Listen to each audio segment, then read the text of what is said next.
والذين كذبوا بآياتنا سنستدرجهم من حيث لا يعلمون। যারা আমার আয়াতকে মিথ্যা মনে করে আমি তাহাদিকে এমন ভাবে কুর্মে কুর্মে ধ্বংসের দিকে লইয়া যায় যে তাহারা জানতেও পারে না। যারা আল্লাহর আয়াতকে অস্বীকার করে, অমান্য করে, ওই আয়াতের হুকুমগুলি মানে না, অথচ জিজ্ঞাসা করা হলে বলা হয় যদি তোমরা কি কোরআন মানো না? কোরআন মানি না মানে আমরা অবশ্যই কোরআন মানি এবং কোরআনের সব হুকুম হাকাম আমরা মেনে চলছি। মুখে বলে এই কথা, বাস্তবে আমি আপনাদের সামনে আজকে দেখাবো যে তারা আল্লাহর আয়াতগুলোকে অস্বীকার করেছে না মানে আপনারা স্পষ্টভাবে জানতে পারবেন।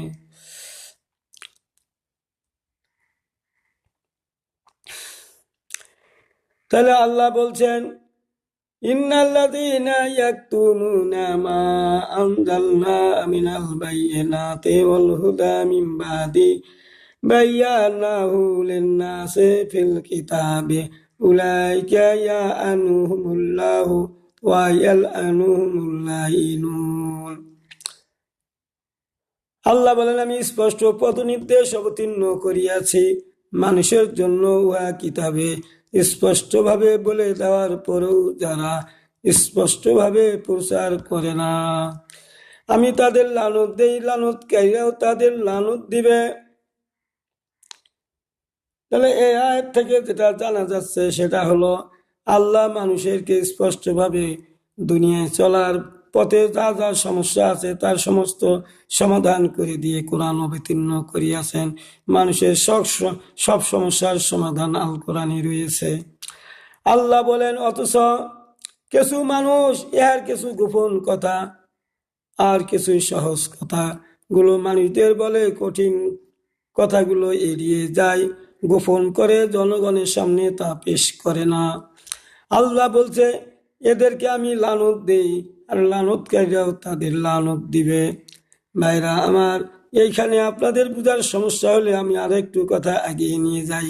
কিয়ামতের ময়দানে যখন বলা হবে, আল্লাহ বলবে তোমরা দুনিয়াতে কি কি কাজ করে এসেছ, তখন তারা বলবে আমরা নামাজ রোজা করেছি, হজ করেছি, যাকাত দিয়েছি, রসুলের পূর্ণাঙ্গ শরীয়তের অনুসরণ করে এসেছি, হে আল্লাহ আপনি আমাদের জান্নাত দিয়ে দিন। আল্লাহ বলবেন দেখো তো এদের আমল নামাগুলো নিয়ে আসো, ইকরা কিতাবাকা কাফা বিনাফসিকা ইয়াওমা আলাইকা হাসিবা। তাদের কর্মের রেকর্ড তাদের হাতে দেওয়া হবে এবং বলা হবে তোমরা পড়ো আর হিসাব দাও তোমার নিজের জন্য, তুমি নিজেই যথেষ্ট, তোমার হিসাব তুমি দাও। হিসাব দিতে গিয়ে আল্লাহ তাআলা বলবেন তোমরা কত সালের উম্মত, কত হিজরির উম্মত। তখন আমরা বলবো যে আল্লাহ আমরা তো শেষ ১,৫০০ বছরের উম্মত, শেষ সময়ের উম্মত। তখন আল্লাহ বলবে তোমাদের তো আমল নামায় নামাজ রোজা হজ ছাড়া আর কিছুই তো দেখা যায় না। আচ্ছা বলো তো তোমাদের আমলে অন্যায় অনাচার ছিল কিনা? ছিল। ফিতনা ফাসাদ ছিল কিনা? ছিল। আমার আইনি বিচার ফয়সালা হতো কি? তখন আমরা বলবো যে না, হতো না। তখন আল্লাহ বলবে তাহলে তোমরা কেন এই কাজগুলো করনি? ওয়াকাতিলুম হাত্তা লা তাকুনা ফিতনাতুন ওয়া ইয়াকুনা দ্বীনু কুল্লুহু লিল্লাহ। আল্লাহ বলবে আমি তো নির্দেশ দিয়েছিলাম তোমাদেরকে যতক্ষণ পর্যন্ত দুনিয়া থেকে ফিতনা ফাসাদ উচ্ছেদ হবে, আমার জমিনে আমার আইনগুলো বাস্তবায়ন না হবে, ততক্ষণ তোমরা জিহাদ চালিয়ে যাইবে। তাহলে তোমাদের আমলে এগুলা ছিল কিনা? কোথায় এই আয়াত আমরা শুনি নাই, এই আয়াতের কথা আমরা জানি না। কোথায় কি তোমরা কি কোরআন পড়ো নাই? কোথায় হ্যাঁ কোরআন তো পড়েছি। তো এগুলা বুঝো নাই কেন? কোথায় না আমরা এগুলা বুঝি নাই এই কারণে। আমাদের বলতো যে একটা হরফে 10 নাকি, একটা হাফেজ বানালেই 10 জনকে জান্নাতে নিয়ে যাবে। এই তো তাহলে আমাদের আর বেশি দরকার কি? আল্লাহ নামাজ ঠিক হলে সব আমল ঠিক হবে, রোজা করলে সব গুনাহ মাফ হয়ে যাবে। তা আমরা কেন এতগুলো যাব? আমরা তো এই কাজগুলাই করেছি। আল্লাহ বলছে, যেহেতু তোমরা নিজেই বললে শেষ জামানার উম্মত,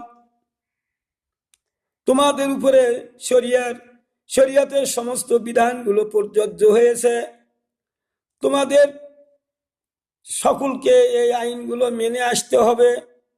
তোমাদের নামাজ রোজা তো দেখা যাচ্ছে দ্বিতীয় হিজরির বদর যুদ্ধের পূর্বেকার ইবাদত,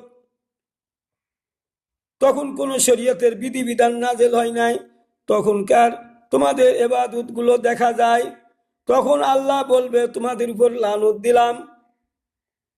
তখন সাধারণ মানুষেরা বলবে, হে আল্লাহ, আমাদের নেতা তো এখানে দাঁড়িয়ে আছে, আমাদের নেতা তো এই কথাগুলো বলে নাই, এই আয়াতগুলোর কথা আমাদের সামনে বলে নাই যে অন্যায় অনাচারের বিরুদ্ধে লড়াই করতে হবে, তোমার জমিনে তোমার বিধান কায়েম করতে হবে, আইন বাস্তবায়ন করতে হবে, এই কথাগুলো তো আমাদের নেতা বলে নাই।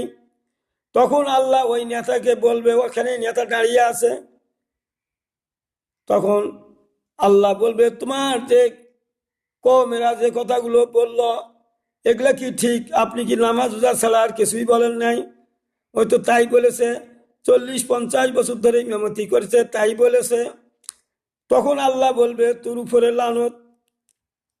তখন ওই যে পূর্বে যে সাধারণ মানুষগুলা লানত খেল, এই সাধারণ মানুষগুলা বলবে, হে আল্লাহ, আমরাও তাকে লানত দিচ্ছি, তাকে কঠিন শাস্তি দাও, কারণ সে তো আমাদের স্পষ্ট করে কিছু বলে নাই যে কাজগুলো আমাদের করতে হবে। এটাই হলো লানতকারীরাও তাদের লানত দেয়। এই যে যারা দায়ীর কাজ করেন, তাদের উচিত হলো আল্লাহর কিতাবের কথা মানুষের সামনে স্পষ্টভাবে বলতে হবে। আর যেহেতু রাসূল সাল্লাল্লাহু আলাইহি ওয়াসাল্লাম একটা হাদিস দেয়, আনাস ইবনে মালিকিন কলা রাসূলুল্লাহ সাল্লাল্লাহু আলাইহি ওয়াসাল্লাম, তারাকতু ফিকুম আমরাইনি তাদিল্লু মা তামাসসাকতুম বিহিমা কিতাবুল্লাহি সুন্নাতে রাসূলিহি। আনাস থেকে বর্ণিত, তিনি বলেন, রাসূল সাল্লাল্লাহু আলাইহি ওয়াসাল্লাম বলেছেন, তোমাদের মাঝে আমি দুটি জিনিস রেখে যাচ্ছি, এই দুটো জিনিস যারা শক্ত মজবুত ভাবে মেনে চলবে তারা কখনো পথভ্রষ্ট হবে না। সে দুটো জিনিস হলো আল্লাহর কিতাব, সুন্নাতে রাসূলিহি, আর আমার সুন্নাত যা হাদিস আকারে আমাদের সামনে এসেছে। তাহলে এই দুটা জিনিস তো আমাদের কাছে বিদ্যমান থাকার পরেও কেন আমরা বিভ্রান্তিতে গেলাম?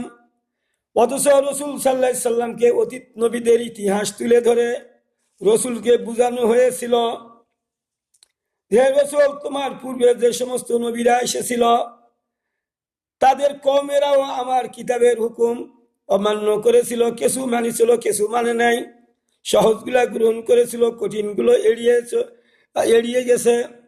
এই জন্য এই আয়াতটা আমি আপনাদের সামনে শুনিয়ে দিচ্ছি। সূরা বাইয়ানার 4 নম্বর আয়াত, মাদানী সূরা। ওমা তাফারাকাল্লাযীনা উতুল কিতাবা ইল্লা মিন বাদি মা জাআতহুমুল বায়িনা।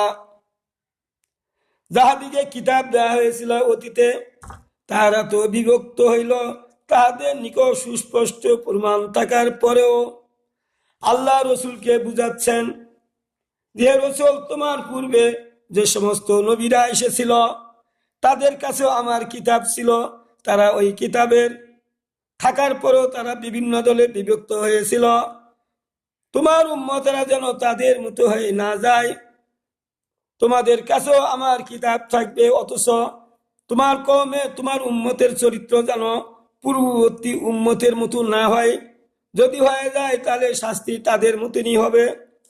এখন আমি আপনাদের সামনে বুঝাতে চাচ্ছি যে দেওবন্দ থেকে যে সমস্ত আলেম ওলামারা তৈরি হয়েছে, আগে জানতাম না, এখন কওমি ঘরানার কিছু ভাই তারা স্পষ্ট করে বলছে যে তাদের তো রসুলের রাজনৈতিক জীবন নিয়ে কোনো সিলেবাসে রাখা হয় নাই কওমি মাদ্রাসাগুলোতে। দেওবন্দ থেকে যেটা এসেছে সেটা শুধু নামাজ রোজা হজ যাকাত এর উপরই আমল করা, কোরআন মুখস্থ করা, হাফেজ বানানো, এই কথাগুলোই দিয়ে সিলেবাস বানানো হয়েছে।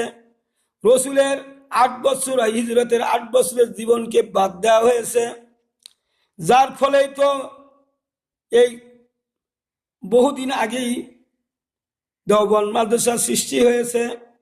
সেই জন্য তো মহিবুল্লাহ বাবু নগরী বলছেন যে আমরা তো দেখতে পাচ্ছি না ওই দলের মধ্যে মদিনার কোনো খেলাফত তাদের কাছে তো নাই। তারা মনে করছে, পরবর্তীতে আমরা বুঝতে পারলাম তারা মনে করছে যারা সেকুলার রাজনীতি করে, মানুষের মতবাদ দিয়ে তৈরি করে, আল্লাহর আইন কানুন মানে না, তারাই হলো সত্যিকার মদিনার খেলাফত।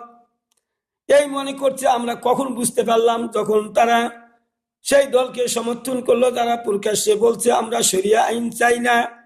তাদের সমর্থন করার কারণে আমাদের আর বুঝতে বাকি থাকলো না আসলে তারা যে নামাজ রোজার বাহিরে যেতে চায় না।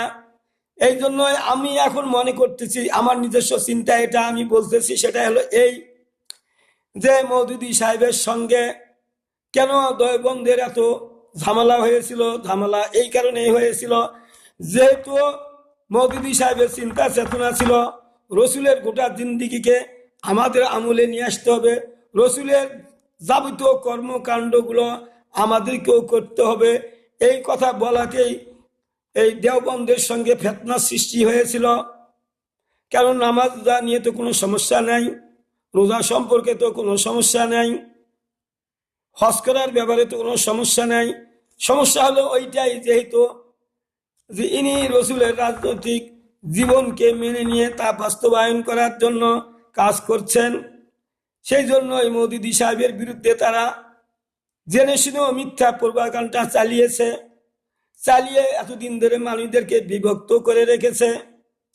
এতদিন পর কিছু আলেমের মনে জাগলো যে আচ্ছা দেখি তো মওদুদী সাহেব কি বিরোধিতা করেছে সাহাবীদের। দেখি 38টি অভিযোগ তার বিরুদ্ধে আনা হয়েছিল, কিন্তু এখন কওমি ভাইয়েরা বলতেছে যে একটাও সত্য প্রমাণিত হয় নাই, সবই মিথ্যা কথা।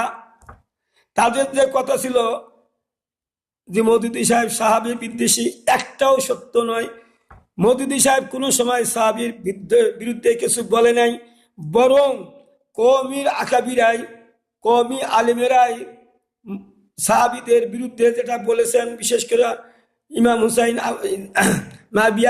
মুয়াবিয়া সম্পর্কে যে ধারণা লিখেছেন, আকাবিরাই বরং সাহাবীদেরকে অস্বীকার করেছে, সমালোচনা করেছে, অস্বীকার করে নেই, সমালোচনা করেছে। আর সেই কথাটাই মওদুদী সাহেব তার বইয়ে উঠিয়ে দিয়েছেন। সেটা তিনার কথা নয়, তাদের কথাটাই উঠিয়ে দেওয়া হয়েছে। আর আমাদের ভুলটাই তার উপর চাপিয়ে দিলাম, দিয়ে তাকে হেয় প্রতিপন্ন করার জন্য চেষ্টা করলাম। অপবাদ, এই যে অপবাদ, আপনারা নিজের গুনাহ নিজেই ঘাড়ত চাপিয়ে নিলেন। নিজের দোষগুলা অন্যায়ভাবে মানুষ মওদুদী সাহেবের উপর চাপিয়ে দিয়ে আপনারা, কোরআনের মধ্যে আয়াত আছে, সে নিজের ভুল ত্রুটিগুলা আরেকজনের উপরে চাপিয়ে দেয়। আর আল্লাহ বলছে এই পাপের বোঝা তারা নিজেরাই বহন করে।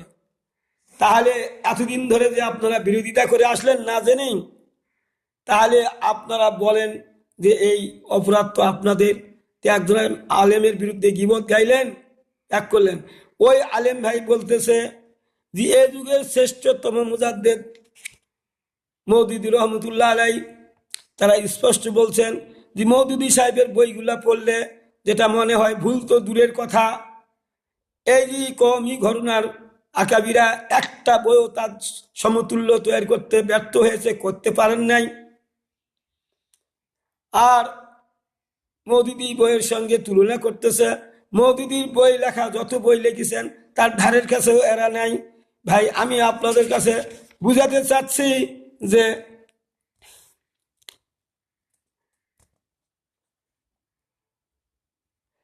এই যে রাসূল সাল্লাল্লাহু আলাইহি সাল্লাম বলেছেন বিভিন্ন দল হয়ে মানুষ ভাগ হয়ে যাবে, তাহলে আপনারা কেন হাদিসগুলো খুঁজে দেখেন না? অথচ আল্লাহ নিজেই বলে দিয়েছেন, কুল ইন কুনতুম তুহিব্বুনাল্লাহ ফাত্তাবিউনি ইউহিব্বুকুমুল্লাহু ইয়াগফিরু লাকুম যুনুবাকুম আল্লাহু গফুরুর রহিম। আল্লাহ নিজেই রসুলকে ডেকে বললেন, হে রসুল বলে দাও তোমার উম্মতদেরকে, তারা যদি আমাকে ভালোবাসে, আল্লাহ বলছেন তাহলে তারা যেন হে রসুল তোমার কর্মকাণ্ডের অনুসরণ করে আনুগত্য করে, তাহলে আমি আল্লাহ তাদের ভালোবাসবো, তাদের গুনাহসমূহ মাফ করে দিব, ক্ষমা করে দিব। আল্লাহ নিজেই বলে দিলেন রসুলের কর্মকাণ্ডের সাথে মিল করলে আমাদের গুনাহ খাতা মাফ হবে। এই জন্যই মওদুদী রহমতুল্লাহ আলাইহি চিন্তা ভাবনা করলেন, যেহেতু রসুল রাষ্ট্রপ্রধান ছিলেন, বিচার ফয়সালা করেছেন, শরিয়ার বিধানগুলো নিজে পালন করেছেন, রাষ্ট্রীয় ক্ষমতা নিয়েছেন, এই কারণে এই মওদুদীর চিন্তাধারা যে রসুলের কর্মকাণ্ডের সাথে আমাদের কর্মকাণ্ড মিলাতে হবে, নাহলে সেদিন পার পেয়ে যেতে পারবো না। এই দেখেন নবী আমাদের সামনে কি বলেছে, মুসলিম শরীফের হাদিস, মুসলিম শরীফের হাদিস নম্বর 4902, মিশকাত শরীফের হাদিস 3677। হাদিসটা পড়ি।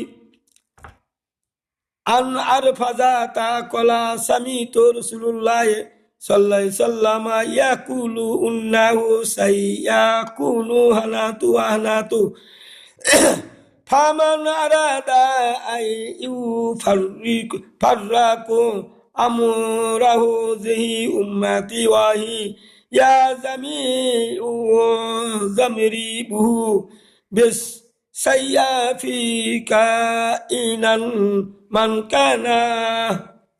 আরফাজা রাদিয়াল্লাহু তাআলা থেকে বর্ণিত, তিনি বলেন আমি রাসূল সাল্লাল্লাহু আলাইহি সাল্লামকে বলতে শুনেছি, তিনি বলেন শীঘ্রই বিভিন্ন নতুন নতুন বিশৃঙ্খলা বিবাদের সৃষ্টি হবে। সুতরাং যে ব্যক্তি এই উম্মতের ঐক্য ভাঙ্গন সৃষ্টির চেষ্টা করবে, তরবারি দিয়ে তাদেরকে হত্যা করে ফেলো, সে যেই হোক না কেন। তাহলে এই হাদিসে মুসলিম শরীফের হাদিস 4902, ইন্টারনেট মিশকাত শরীফের হাদিস 3677। তাহলে এই যে আমরা ঐক্য, একদল লোক সকল মানুষদেরকে ঐক্য করার জন্য চেষ্টা করছে, সব আলেমদেরকে ঐক্য করার জন্য চেষ্টা করছে, এবং ঐক্য মধ্যে অনেকে এসে গেছে, কিন্তু দেখা যাচ্ছে এই ঐক্যের মধ্যে তারা ফাটল ধরিয়ে আবার মানুষদেরকে বিভক্ত করছে। আর আল্লাহ বলছে সে যেই হোক না কেন তাকে তরবারি দিয়ে হত্যা করো। যারা দল ভাঙ্গনের চেষ্টা করে, মহিবুল্লাহ সাহেব আপনারা 7 দলীয় যে জোট ফির মিটিং করলেন দল থেকে ভাঙ্গার, অথচ রসুলের আংশিক ইবাদত করেন, এত ভুলের মধ্যে আপনারা আছেন, তবুও আপনারা কোরআন হাদিস খুঁজে দেখার চিন্তা ভাবনাও করেন না।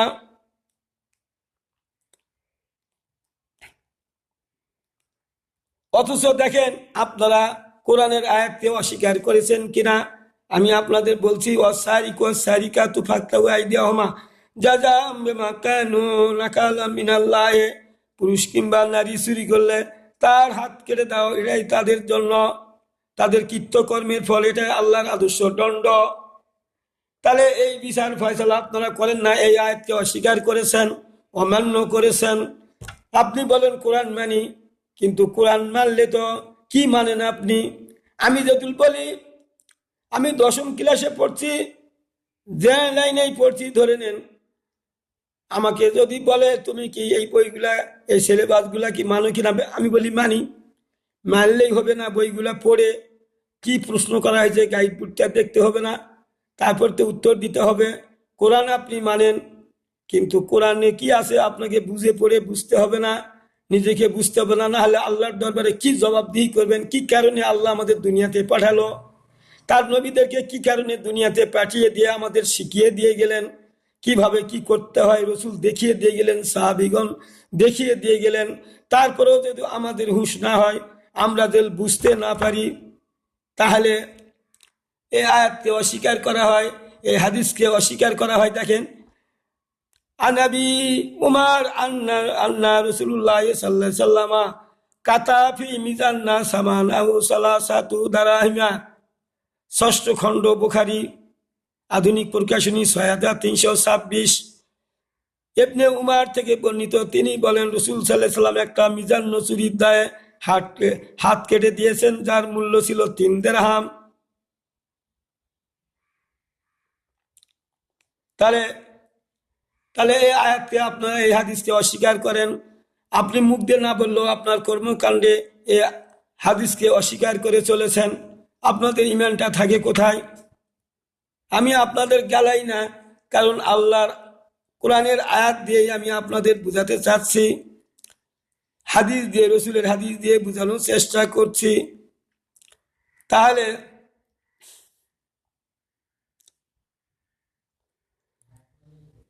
এই যে আপনারা এই আয়াতগুলোকে অস্বীকার করছেন, এই আয়াতগুলো মানছেন না, এই আয়াতগুলোর হুকুম হাকাম মেনে নিচ্ছেন না, তাহলে না মানাই মানে অস্বীকার করা, প্রত্যাখ্যান করা একই কথা। যদি আপনি না মানেন, এই দেখেন একটা হাদিস, আরেকটা সালমা ইবনে কুয়াইল রাদিয়াল্লাহু আনহু থেকে বর্ণিত, তিনি বলেন, আমি সাবিকে বলতে শুনেছি, তিনি আলী বর্ণনা করেন যে জুমার দিন যখন তিনি জৈনক্য মহিলার উপর পাথর নিক্ষেপ করছিলেন, তখন তিনি বলছিলেন, না, আমি তাকে রাসূল সাল্লাল্লাহু আলাইহি সাল্লামের বিধান অনুযায়ী নিক্ষেপ করছি। ষষ্ঠ খণ্ড বুখারী আধুনিক প্রকাশনী 6343 নম্বর হাদিস।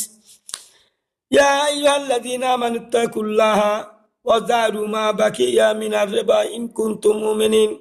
হে ইমানদারগণ, তোমরা আল্লাহকে ভয় করো এবং সুদের যা বাকি আছে তা ছেড়ে দাও, যদি তোমরা মুমিন দাবি করো নিজেকে। এই যে মানুষ যে সবাই সুদের সঙ্গে জড়িয়ে পড়ল, আপনাদের কওমেরাও তো সুদের সঙ্গে জড়িত হয়ে গেল, সবাই তো ঋণগ্রস্ত, তাদের কিছু বলতেছেন না, অথচ আল্লাহ বলছে যে বকিয়া যত যা আছে সব ছেড়ে দাও। ফাই ইল্লাম তাফআলু ফাযানু বিহারবি মিনাল্লাহি ওয়া রাসূলিহি। যদি তোমরা না ছাড়ো তবে তোমরা জানিয়ে রাখো যে ইয়া আল্লাহ ও রাসূলের সাথে যুদ্ধ করার মতো গুনাহ। তাহলে আপনারা তো সুদের ব্যাপারে কিছুই করেন না, যে দলটাকে আপনারা গালাচ্ছেন, যে দলটাকে বলছেন যে এটা ইসলামের মদিনার খেলাফতি নয়, সেই লোকগুলাই সুদ থেকে বাঁচানোর জন্য ইসলামী ব্যাংক সৃষ্টি করেছে, ইসলামী ব্যাংক তৈরি করেছে। তারা তো ক্ষমতায় যায় নাই, তারপরেও নিজেরাই চেষ্টা করে যতদূর পারে চিন্তা চেতনায় তারা করছে, যাতে করে সব মানুষগুলো সুদের হাত থেকে মুক্তি পেয়ে যায়। আপনারা কি করেছেন? দেওবন্দ মাদ্রাসার কওমি আকাবিরা কি করেছেন? এই ধরনের কোনো ব্যাংক ট্যাঙ্ক আপনারা তৈরি করেছেন? এই ধরনের সংস্থা কি তৈরি করেছেন? করেন নাই। তাহলে আপনাদের এত বড় বড় কথা কেন? আপনারা মানুষকে বিভ্রান্ত করেন, নিজেরা একটু হুঁশো করেন না। আরেকটা হাদিস দেই, হযরত ইবনে আব্বাস রাদিয়াল্লাহু আনহু বলেন, কিয়ামতের দিন সুদখোরকে বলা হবে যে যুদ্ধের জন্য হাতিয়ার লও। তিনি আরো বলেন, সুদখোর যদি সুদ থেকে বিরত না হয়, অনবরত খেতে থাকে, নসিহত না শুনে, তাহলে তাকে তরবারি দিয়ে হত্যা করো। ইবনে আব্বাস বলেছেন, ইবনে আব্বাস জলিলুল কদর সাহাবী এবং বিশিক্ষণ সাহাবী, তিনি সেই সময় বড় মুহাদ্দিস ছিলেন, বড় হাদিস বিশারদ ছিলেন। তিনি এই কথাগুলো বললেন। তাহলে আপনারা যে নিজেকে খাঁটি ইমানদার বলে দাবি করেন, কত আয়াত আপনারা অস্বীকার করেছেন, কত আয়াত আপনারা অমান্য করেছেন। এই যে কোরআনের কিছু মানেন, কিছু মানেন না। আফাতুমিনুনা বিবাদিল কিতাবি ওয়ালা তাকফুরুনা বিবাদ ফামা জাযাউ মান ইয়াফআলু যালিকা মিনকুম ইল্লা খিজউন ফিল হায়াতাদ দুনিয়া ওয়া ইয়াউমাল কিয়ামাতি ইউরাদুনা ইলা আশাদ্দিল আযাব ওয়া মাল্লাহু বিগাফিলিন আম্মা তা'মালুন। তবে কি তোমরা কোরআনের কিছু হুকুম মানো আর কিছু অংশ প্রত্যাখ্যান করো? সুতরাং তোমাদের মধ্যে যারা এইরূপ করবে তাদের শাস্তি একমাত্র পার্থিব জীবনে লাঞ্ছিত হওয়া আর কিয়ামতের দিন কঠিন আযাবে নিক্ষিপ্ত করা হবে। তোমরা যাহা করো আল্লাহ সে সম্পর্কে গাফিল নয়। তাহলে আপনারা কিছু মানেন, কিছু মানেন না। মানেন সুদের হাদিস, মানেন সুদের আয়াতটা, মানেন না। বাস্তবায়ন করতে হবে, সে চেষ্টা করেছেন, করেননি। তারপরে নিজেকে এত বড় আলিম বলে মনে করেন, করে মানুষদেরকে বিভ্রান্ত করেন।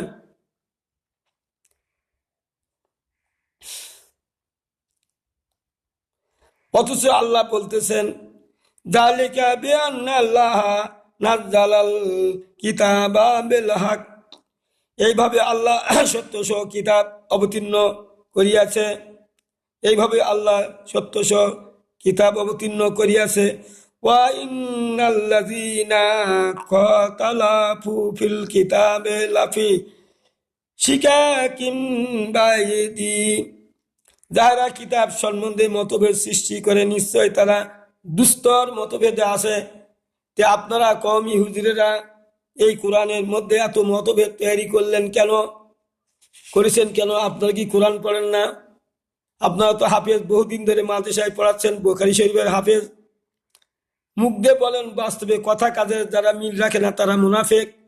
আপনারা যা বলেন তা আপনাদের চরিত্র তা দেখা যায় না, তাহলে আপনাদের কথা কাজের মিল নাই, আপনারা তো মুনাফিক ছাড়া কি? আমি বলতেছি না, যারা কোরআনকে বিভক্ত করেছে, আল্লাযীনা জাআলুল কুরআনা ইযিন, যারা কোরআনকে বিভক্ত করেছে, কিছু মানে আর কিছু মানে না। দেখেন, কোরআনকে বিভক্ত করা যাবে না, আপনারা কোরআনকে দুই ভাগে বিভক্ত করেছেন। তাহলে এখন আমি আপনাদের আর কি বলবো ভাই? আপনারা যারা শুনছেন, শুনবেন আজকের ভিডিওটা, আপনারা শেয়ার করে দেন, কমেন্ট করেন, অন্য মানুষদের শোনার ব্যবস্থা করে দেন। কোরআন হাদিস থেকে বললাম, কওমি হুজুরেরা, দেওবন্দ হুজুরেরা সম্পূর্ণ ভুলের মধ্যে রয়েছে। সে ভুলটা তো ছোটখাটো ভুল নয়, কবিরা গুনার ভুল, আরো ভুল, বড় ভুল, অনেক ভুল পথে চলছেন, মানুষদেরকে গোমরা বানাচ্ছেন।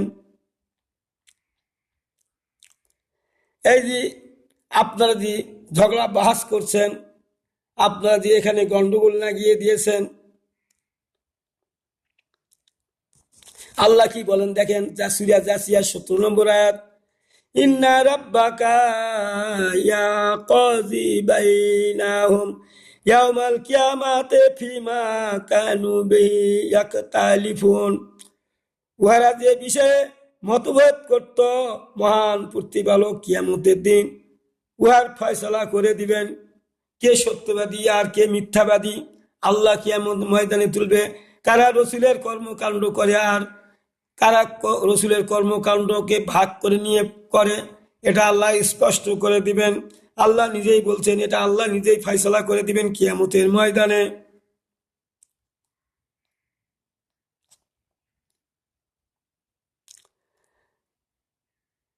ওয়ালা তাকুনান্না মিনাল্লাযীনা কাযযাবু বিআয়াতিল্লাহি ফাতাকুনা মিনাল খাসিরিন। যারা আমার আয়াতকে মিথ্যা মনে করে, তুমি কখনো তাদের দলে থাকবে না, তাহলে তুমিও ক্ষতিগ্রস্তদের শামিল হয়ে যাবে। আল্লাহ নিজেই বলে দিলেন, যারা কোরআনকে বিভক্ত করেছে, কিছু হুকুম মানে কিছু হুকুম মানে না, তাদের দলে তোমরা যাবে না। গেলে কি হবে? আল্লাহ বললেন, তোমরাও ক্ষতিগ্রস্ত হয়ে পড়বে। তারা তো নিজেরা ক্ষতিগ্রস্ত হয়েছে, আর তোমরা যদি তাদের দলে আবার নতুন করে ঢুকো, তোমরাও ক্ষতিগ্রস্ত হয়ে যাবে।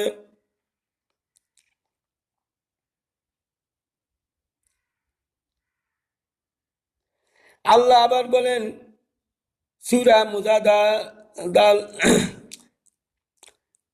ইন্নাল্লাযীনা ইউহাদ্দানাল্লাহা ওয়া রাসূলুহু উলাইকা ফিল আযাল্লিন। যারা আল্লাহ ও তার রাসূল সাল্লাল্লাহু আলাইহি সাল্লামের বিধান বিরুদ্ধাচরণ করে, তারা হইবে চরম লাঞ্ছিতদের অন্তর্ভুক্ত। যারা আল্লাহর রসুলের কর্মকাণ্ড কিছু করে কিছু করে না, এরা কিয়ামতের দিন কঠিন একের মধ্যে বিপদের মধ্যে পড়ে যাবে, লাঞ্ছনাদায়কের মধ্যে পড়ে যাবে, লাঞ্ছনাদায়ক শাস্তি দেওয়া হবে। আমি এ পর্যন্ত আজকে ভিডিওটা দিলাম। আপনারা আজকের এই ভিডিওটা যারা শুনবেন, তারা অবশ্যই শেয়ার কমেন্ট করে দিবেন ভাই। আপনারা সব পাবেন, আমিও সব পাবো।